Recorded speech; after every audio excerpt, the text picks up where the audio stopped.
All right, so in this section, we're going to quickly talk about the redshift color correct node. So we're starting off, I've just got this sticker image texture going out to my surface. So let's go ahead and pipe the texture into the input of the color correct node, and then we'll throw the out color directly into the surface. So to begin with, of course, we've got gamma and contrast, which are fairly self-explanatory. Hue shift, also pretty self-explanatory. We have saturation scale, which is just saturation. Though we can crank this over 1 in case we wanted to get some pretty gnarly colors.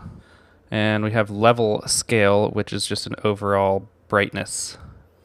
Now we've got this use HSV conversion checkbox at the bottom, and that's kind of the interesting thing about this node. You'll notice that as I scale my level scale up and down, that it looks like the colors are maintaining their same relative color and just lowering in brightness.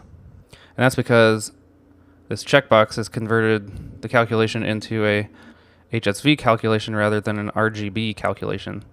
The other place we'll really notice that is in saturation scale. If I oversaturate with the HSV conversion still on, you'll notice that we kind of get super wild colors as we dial the saturation up, and it almost looks like each color is approaching a primary. But if I flip off the use HSV conversion, we're now calculating RGB again, and we get a little bit more predictable saturation results. So as I dial this guy up, you'll see that in this case, it seems like they're adhering a little bit closer to their perceived color.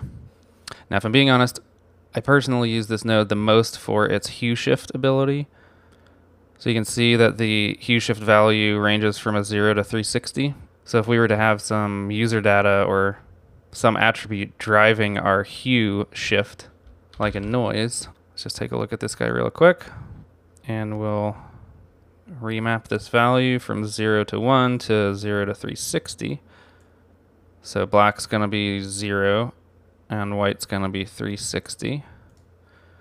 Just say new range max is going to be 360. And then if we check the out color here, you can see we get a lot of variations. So we can maybe just give it a little variation, maybe make our max 20, maybe make our max 40, maybe take a look at our noise again, make it a little bigger. There we go. And maybe we'll give it a little bit of a remap here. There we go. So now if we take a look, should be a little bit more noticeable.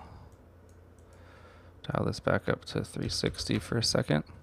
So we can see we've got our original colors, but also now we're blending in variants. So this can also be kind of a quick way to get some, just a little bit of variance. You know, this could, instead of a noise, be an image map or something like that.